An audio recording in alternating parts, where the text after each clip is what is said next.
Peeping out of the handbag, I could see in the very centre of the room 2 long tables that were not yet occupied.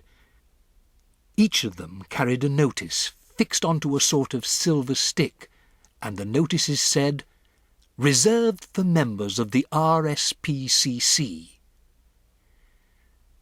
My grandmother looked towards the long tables, but said nothing.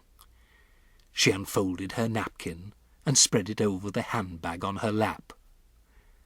Her hand slid under the napkin and took hold of me gently. With the napkin covering me, she lifted me up close to her face and whispered, "I am about to put you on the floor under the table.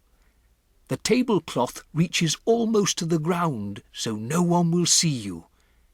Have you got hold of the bottle?" "Yes," I whispered back. "I'm ready, Grandmamma." Just then a waiter in a black suit came and stood by our table. I could see his legs from under the napkin, and as soon as I heard his voice, I knew who he was. His name was William. "Good evening, madam," he said to my grandmother. "Where is the little gentleman tonight?" "He's not feeling very well," my grandmother said. "He's staying in his room." "I'm sorry to hear that," William said.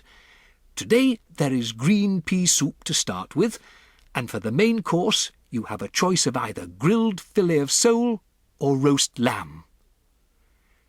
"Pea soup and lamb for me, please," my grandmother said.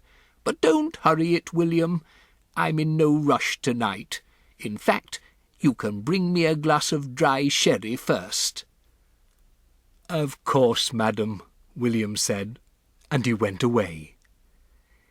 My grandmother pretended she dropped something, and as she bent down, she slid me out from under the napkin onto the floor under the table. "Go, darling, go," she whispered. Then she straightened up again. I was on my own now.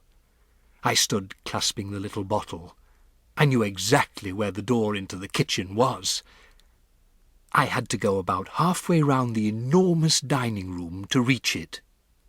Here goes, I thought, and like a flash I skittled out from under the table and made for the wall. I had no intention of going across the dining room floor.